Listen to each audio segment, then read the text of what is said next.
Thank you for tuning in to today's TLDR episode of the Breaking Changes podcast. I am your host and chief evangelist for Postman, Ken Lane. With Breaking Changes, we explore topics from the world of APIs, but look at it through the lens of business and engineering leadership. Joining me today, we have Roshan Patel, content product manager for blockchain at the Tops Company.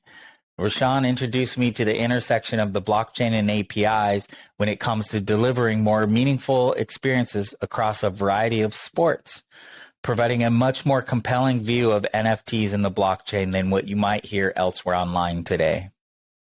Let's start with the basics. Who are you? What do you do? Yeah, so I'm a product manager on the Tops NFTs team. So we are kind of in the process of building out our NFT platform where fans can come in, buy, sell, trade, exchange NFTs that are officially licensed collectibles for and from Tops. So for those that are familiar with Tops, obviously a very rich history as it relates to baseball trading cards. But we have a lot of great licenses that we're trying to leverage in the NFT space.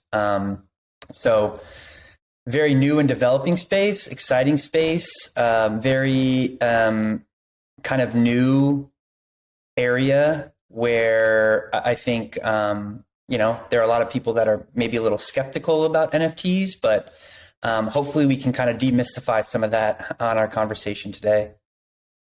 Yeah, well, let's kind of keep working our way through the basics of here. Like what for those who aren't as familiar with Tops, like what is Tops? What's traded? What's the business model? How does that work? Yeah. So, for those that aren't familiar with Tops, historically speaking, going back 70 plus years, Tops kind of became the officially licensed partner for Major League Baseball trading cards. And for those of us here in the States, obviously MLB is a very, very popular league. And that's really where Tops kind of got their foot in this whole collectibles space. Funny enough, historically, they started out including trading cards in packs of bubblegum. So one of our sister companies, Bazooka Bubblegum, back in the day, you could buy a pack of gum, get a couple baseball cards, and have some fun with it. Obviously, over the years, that whole idea of collectible has really expanded across baseball, expanded across soccer leagues, the NFL, NBA, and also a lot of great entertainment properties. One of those being Godzilla. So many fun things. And I think when you look at the hobby over the last handful of years, we've really seen an uptick in folks wanting to get back into collectibles. I think the cool thing to see is, especially younger generations like myself and even folks younger, they're starting to see collectibles as an alternative asset, something that they can potentially put some money into and actually see a return in 6 months, a year, 5 years, et cetera. So when you kind of put that lens on, what is the value of NFTs or collectibles for that matter? Back in the day, this is something you kind of put in a binder, collected, had some fun with friends. But I think a lot of people are starting to see the monetary aspect of, why these things are going for thousands or in some cases millions of dollars. NFTs, I would say, very new space, evolving space. But there are a lot of parallels with regards to how we approach our product strategy on the NFT side and really trying to leverage all the great things Tops has done from a physical standpoint as well. Yeah. So shifting that to the other side, what's an NFT? Yeah. So I'll keep it in very simple terms, but NFT stands for non-fungible token, meaning that NFT or non-fungible token is unique to that collectible. When you think about cryptocurrency and things like that, where it's kind of a one-for-one type deal, those are what you call a fungible token. For what most folks are familiar with regards to kind of what they've seen out there at this point in time, very simply put, an NFT is no more than some sort of digital asset that can be in the form of a JPEG. It can be in the form of an MP4. It can be in the form of a GIF. And I think we'll get into this today, Ken, but a lot of folks out there think, hey, this is just a digital asset. Why can't I go on Google and, screen record or take a photo of this asset and then call it mine? Folks can very well do that. I think where the beauty of all of this is really on the back end. So being backed by the blockchain technology, where you have this digital ledger of ownership related to this digital asset that you can trade, sell, start to generate revenue, kind of an ongoing basis. That's where it gets fun, and that's where it gets interesting, and that's where it kind of differentiates from, hey, an image on Google versus an NFT that you can engage with and use to enter, these NFT communities. And that's kind of like, I think, where I want to spend a little time talking about with you today is NFTs. Like I mentioned, the space is moving so quickly where we're not just going out and trying to create a digital asset, but we're really trying to think about how can this digital asset give you access to communities that you want to be a part of. So, as a sports fan, focusing specifically on soccer NFTs at Topps, really my challenge and my goal is to create a quality digital collectible, but then allow this collectible to give you access to some really cool things in the physical world. So, for example, you own this one-of-one, Erling Haaland, who's a big player for Borussia Dortmund in Germany, Norwegian international, one of the top young stars in the world right now. If you own his one-of-one Topps NFT, maybe that gives you access to a FaceTime meet and greet with the player. Maybe that gives you access to going on the pitch before a game or after a game. So there are so many cool kind of utilities, and that's a word you'll hear often from folks in the NFT space. But how can we turn this into more than just something that lives on your phone or computer? And how can we turn this into something that gives you tangible fan experiences that maybe you couldn't have gotten before? So you ended on the right word that interests me here. So I'm not very interested in blockchain. I get it. I'm not as super excited about a lot of the ways people are excited there. But I would transfer that to APIs in the API realm. It's not the API that matters to me, and I'm obsessive about APIs. And so, but what matters with APIs is the digital experience. So people get associated APIs with a resource. So Twilio is a popular API. It's an SMS. A Stripe is another popular API. It's payments. And it's not those APIs that excite me. It's what those experiences that those APIs enable. So it enables, those two APIs enable me to get alcohol delivery at my home during a pandemic. And so that's what really excites me about what you're talking about, is because it's not just the baseball card from 1978.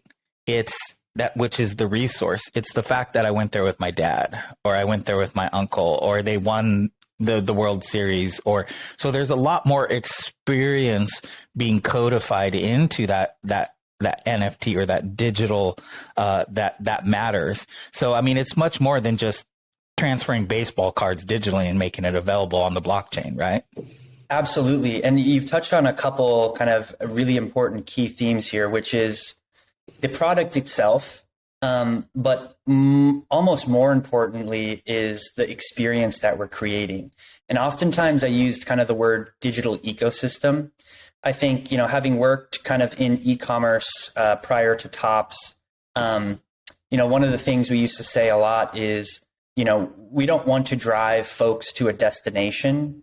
We want to drive folks to an ecosystem.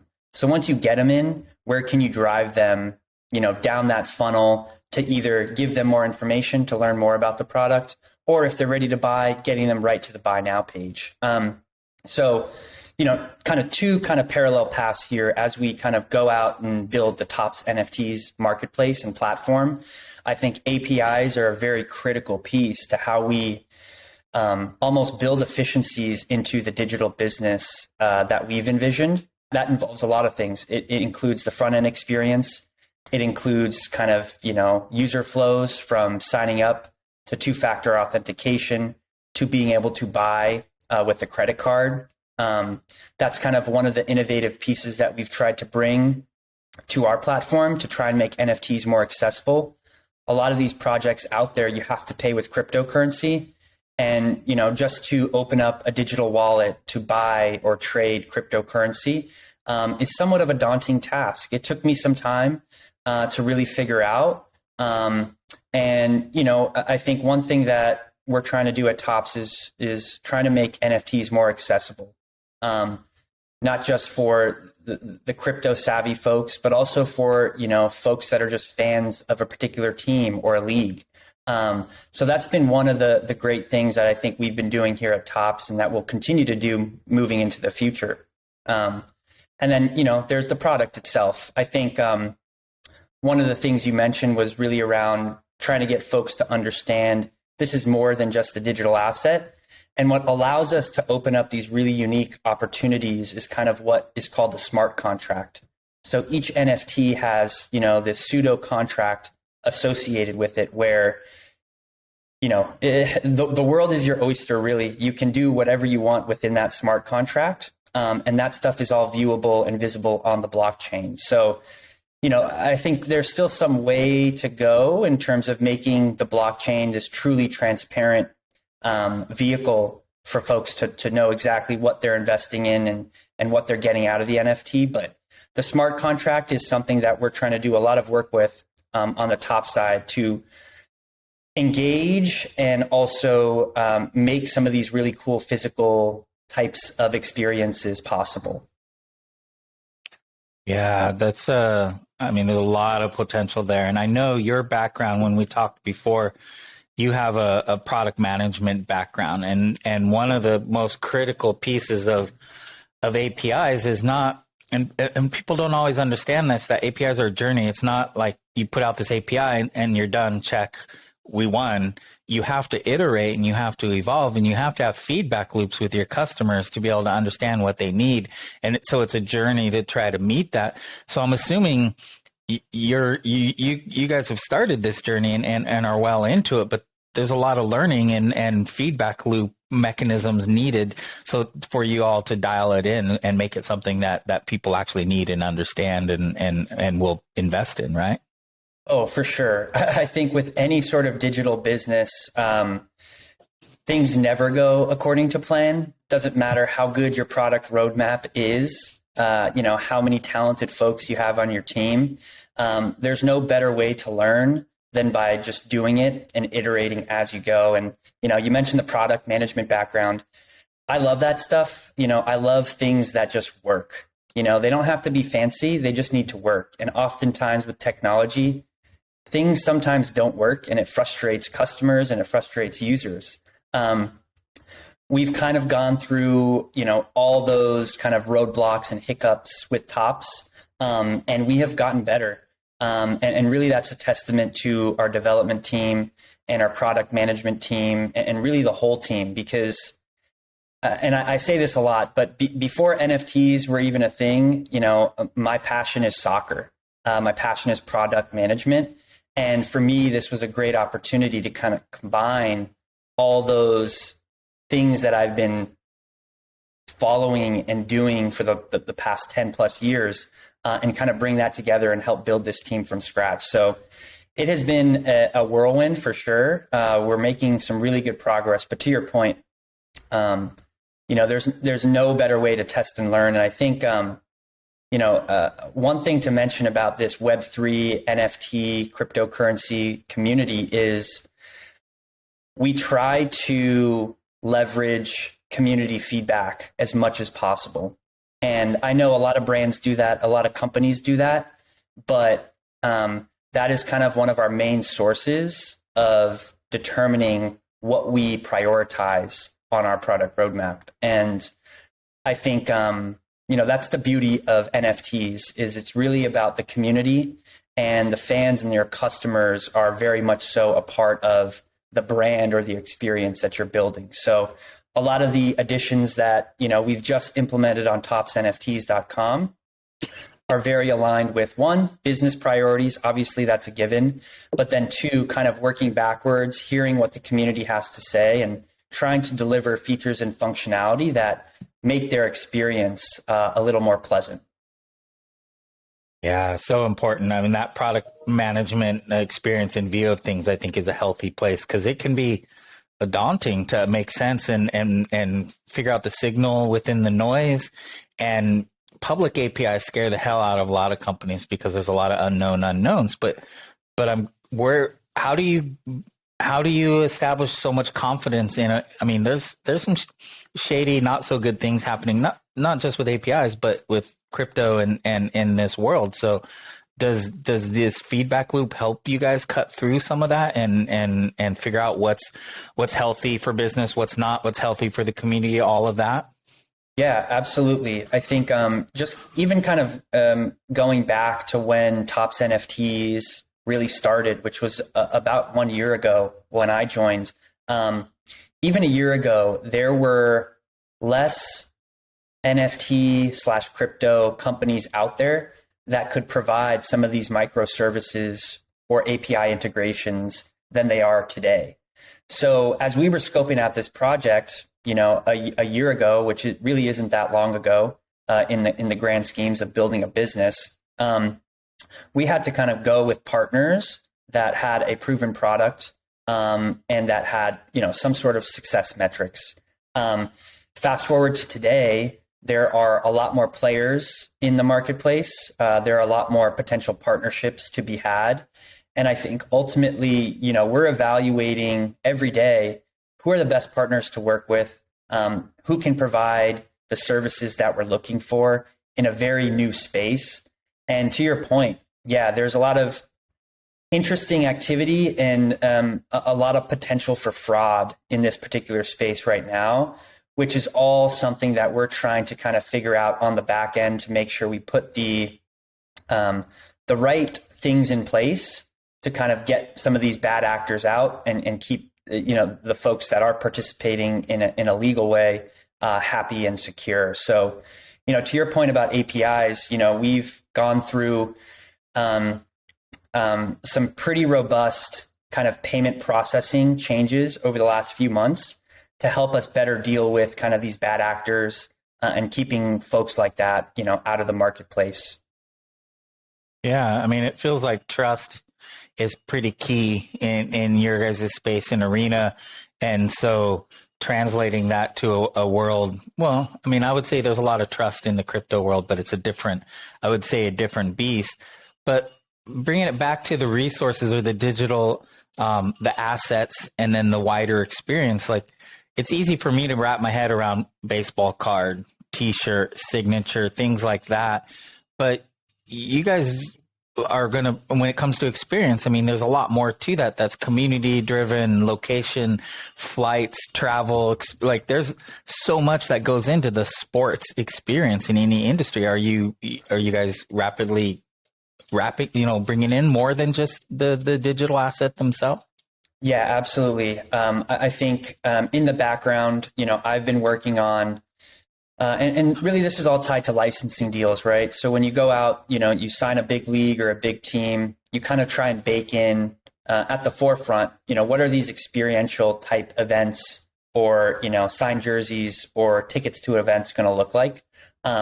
These are very much so things that we're working on. Right now, we're working on something pretty cool that will be a fan festival activation, in Europe. For one of the tournaments happening this summer. Can't name it right now, but it'll be a fun little activation where fans come to the fan festival, they participate, in events, and we reward them with an NFT redemption. So to your point, right, like there's the digital fan experience, what that looks like from beginning to end, all the different digital touch points that you can engage with that person. And then there's the physical realm as well, where Topps has such a great physical trading card following and community that my whole goal is to kind of have digital on one side, physical on the other. And how can NFTs almost bring these two ecosystems together And one thing that I haven't mentioned yet is Topps was recently acquired by Fanatics, which for the folks that don't know about Fanatics, they're kind of like the officially licensed retail partner for a lot of the sports teams out there right now. So they have a big deal with the MLB. I believe they have a deal with the NFL and NBA. And so their main focus over the last 10 years has really been around e-commerce. And part of their strategy with acquiring Topps was so they could get into the digital collectibles and collectible space. So, when we think about the user experience or the ecosystem that we're building, we see a lot of synergies to be had with the ecosystem that Fanatics has built in terms of their strong e-com presence and relationships with all these teams. But then, layering in, NFTs, digital collectibles, physical collectibles, and really thinking holistically around, hey, how can we get all these things to kind of play together and amplify the fan experience from beginning to end? Yeah, there's a lot of talk about the potential of crypto that you have to have a good imagination to imagine and see and believe. But when it comes to sports, I know the 70s, 80s, 90s, just the years that I was alive on this earth. But I can imagine the shift from World War II until the year 2000, the transformation of the sports industry when it comes to money spent, experiences, there's a lot of shift and new things to emerge that you would have never imagined in 1960 or 1970. The amount of money that gets spent on sports and fans and marketing and all this. So when you start translating this to the NFT realm, that's something that now just with that growth in the physical world translated into this digital world and then back again, that's something pretty exciting to think about as far as the possibilities. Yeah, I would agree with you 100% there. I think the possibilities are really endless. And one thing that I will say is there are so many different companies that are popping up. And this is probably my advice to, maybe folks that aren't familiar with NFTs or have thinking about getting into them. There is so much hype in this space right now where some of the prices of these NFTs or these NFT projects are astronomical, in the thousands or millions of dollars. It, in a lot of cases, outprices, normal individuals like myself from maybe even participating. So, the one thing to keep in mind is this space right now is very much so concentrated on a very small percentage of the larger potential market size for NFTs and cryptocurrencies as we think about the next 2 years, 5 years, 10 years. So we're very, very early on in this space. But I think as a sports fan, and I'll kind of gravitate towards that just because that's what I know. And that's where I initially made my first kind of investment into an NFT as it relates to sports. But sports is so beautiful because it's really capturing moments in time. And when we see or think about an NFT, these NFTs can also be video moments. And so when you think about, going to your first, MLB game with your pops back when you were 5, right? If you could have an NFT that kind of commemorates that moment and becomes something that you hold forever, it's just as much so the kind of internal emotional kind of sentiment of owning something like that as it is kind of the digital innovative piece as well. So, there's a lot of emotion, I feel like, in terms of how we think about our products. We definitely try to put ourselves in the fans or the consumer shoe when thinking about, hey, what are folks going to like? And something that I constantly kind of relay to the team is, if this isn't something that I would buy myself as a diehard soccer fan, then, it's not something that I want to release. And so, yeah, to your point around, the digital opportunity and the physical opportunity, and how we can kind of start to bring those things together and bridge that gap. NFTs for me was a really cool way, an innovative way to be able to do that. And I've heard you use the word accessible several times throughout this, and it feels like, so for me, like I'm a technologist. I'm old school database guy. I've been working with technology. I get excited and geeky about it. But my experience at this age is most people don't care about technology at all until it matters to their actual life. And so I feel like the way you're using the word accessible has potential to make this technology something that's pretty complex. I mean, crypto is not easy to wrap your head around, but to make this world a little bit more accessible to normals or mainstream people because of that emotional connection with the sports and their community and all of that. Yeah, absolutely. It's something that I've felt very strongly about since I started at Topps, and kudos to our leadership team for kind of having that vision from the get-go. A lot of these NFT platforms, you can only buy with cryptocurrency. And that is kind of a barrier to entry. I think when we think about kind of the level of adoption for cryptocurrency over the last, 5 years or so, it's been slow, but it's been steadily rising, quicker and quicker. So, when you combine that kind of barrier to entry with also this mystified new NFT concept, it can be a little daunting. It can scare a lot of people because a lot of what these people hear is, a card that goes for millions of dollars, or they hear about, all the fraud or all the scams happening. And, as a potentially new user hearing those things, it's like, well, if I'm on the fence, I might be a little afraid to get involved. So, that's really why we made it a priority to build our own platform where folks coming to topsnfts.com knows every NFT on our platform is officially licensed. It's backed by Topps. You own that officially licensed NFT collectible and the creative that comes in it. And so we're trying to create this safe space while also, thinking about the future as well. And I think one of the main priorities for us was, how do we reduce the barriers to entry here? And really, it's a two-step process to sign up, create an account with your email and phone number, and you're immediately kind of thrown into, our ecosystem where you can kind of engage with different IPs, different leagues, and, buy and sell NFTs at your will. Another thing that I've kind of tried to do, at least on the soccer front, is this idea of accessibility.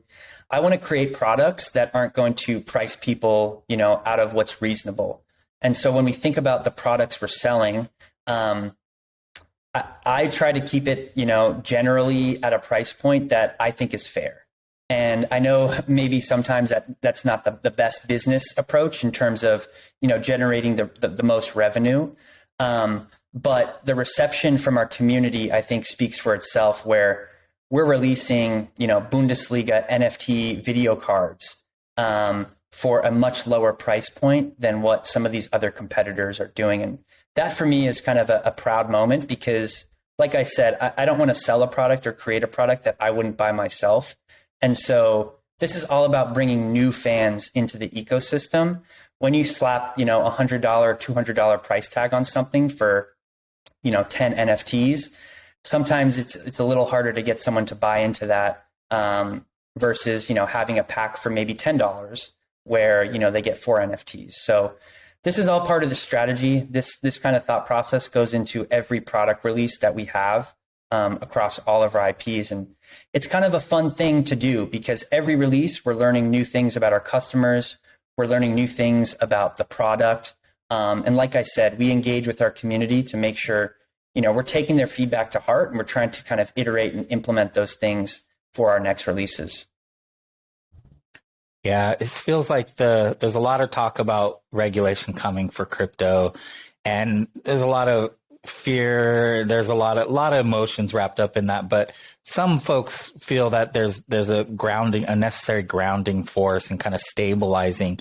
And I'm skeptical whether that should be the government doing that or who, but this sounds like that y'all are going to introduce, Topps is going to introduce the trust, some of that grounding and stability to help make a base for this so that it can grow and eliminate a lot of the volatility, address some of the fraud and some of the other things, and make it something that's accessible to everyone.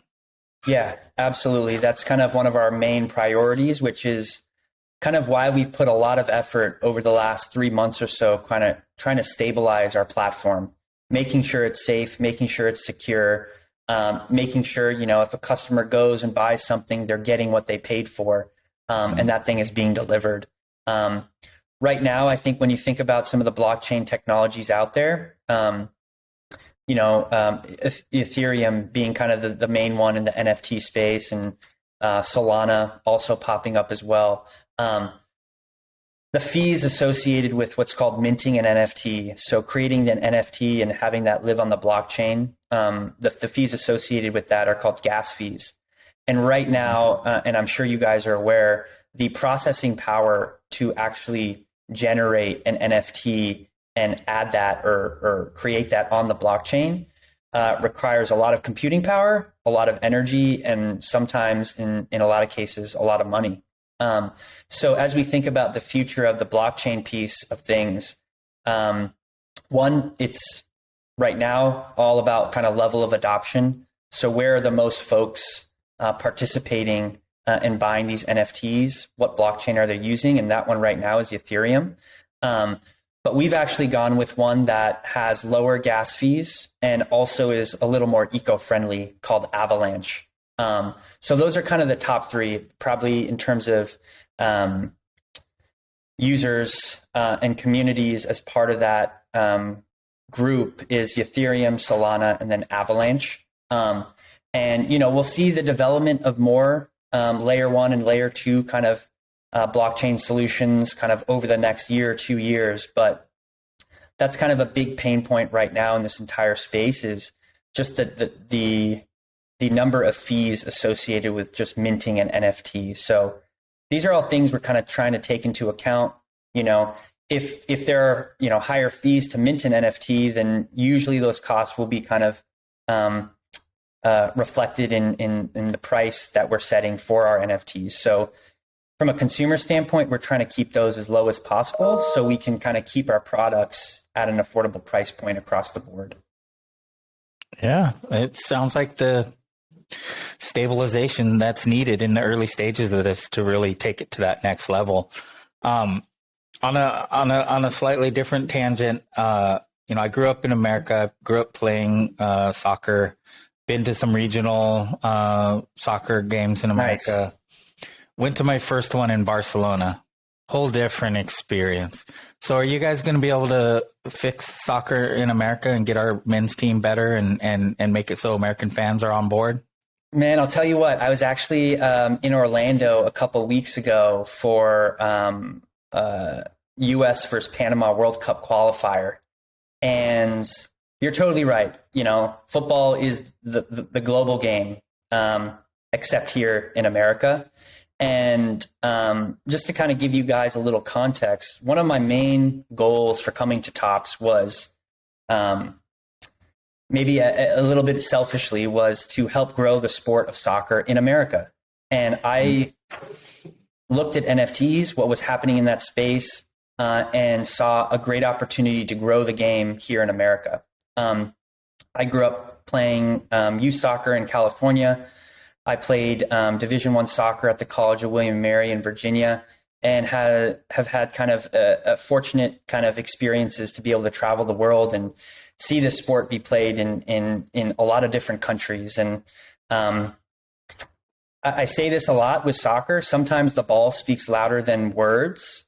You can be in any country in the world, and you pull out a soccer ball, and you can interact and engage with anyone without even speaking a word, which I think just kind of speaks to the power of soccer or football just as a whole. As it relates to America, I think qualifying for the World Cup was huge. I I was really happy to see that.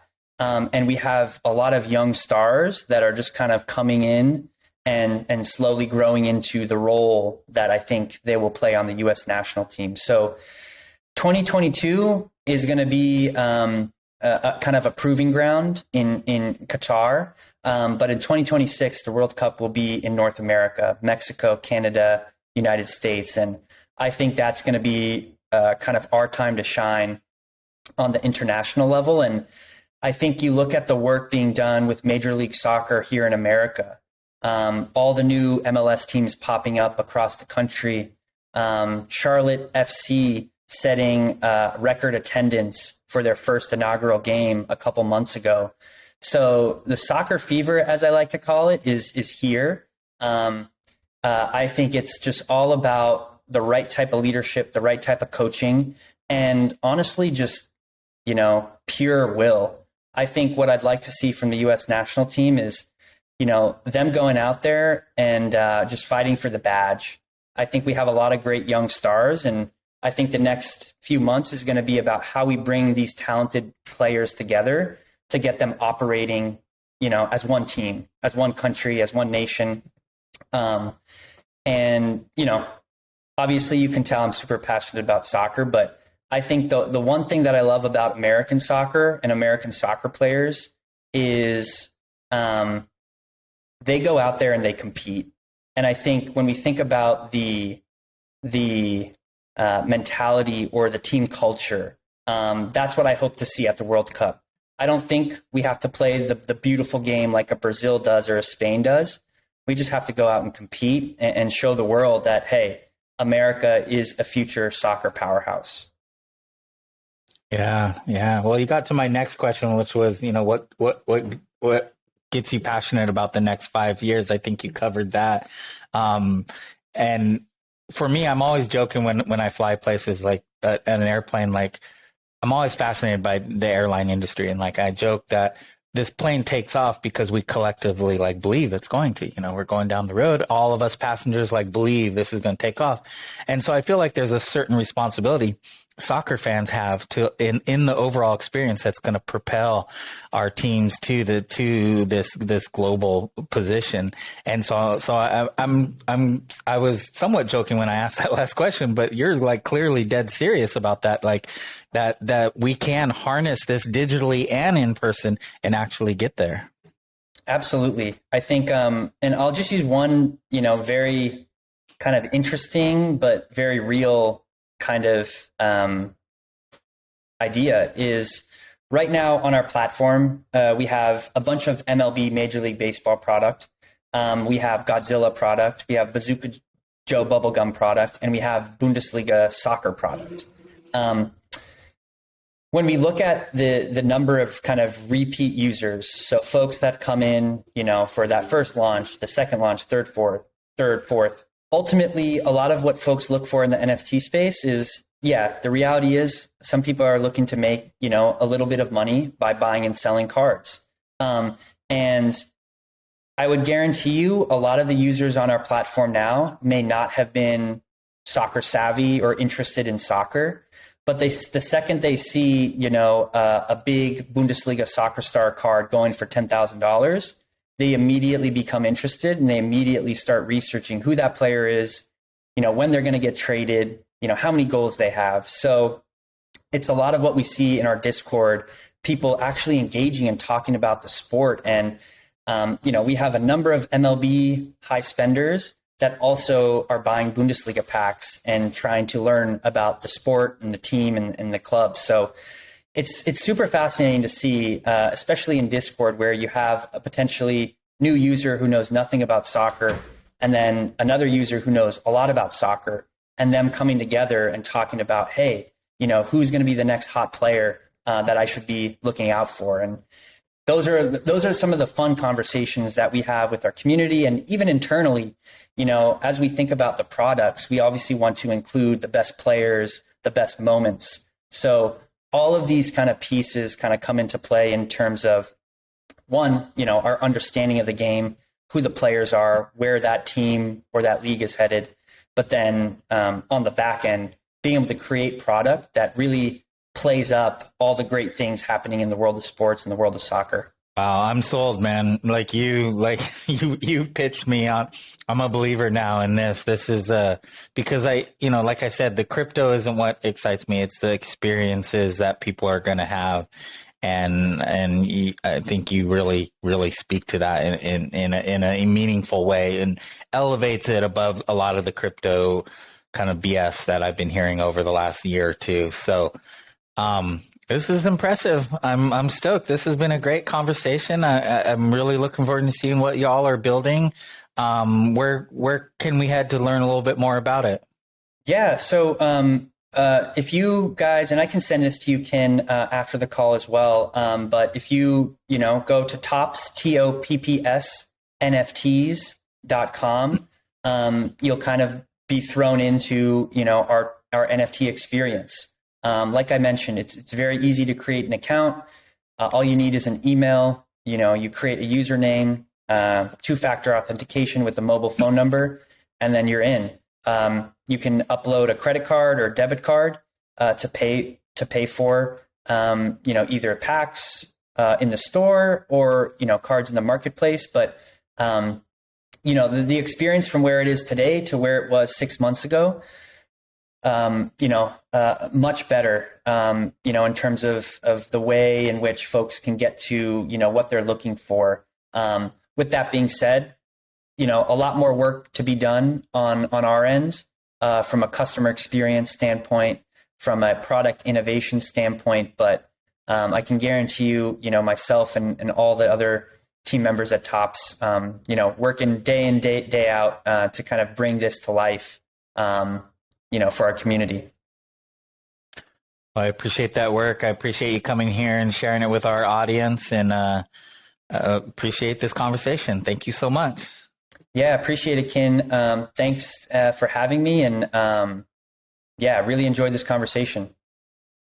Thanks again to Roshan for stopping by. You can find more about Tops at TOPPS.com, and you can find Roshan on LinkedIn. You can subscribe to the Breaking Changes podcast at postman.com/events/breaking-changes. I'm your host, Ken Lane, and until next time, cheers.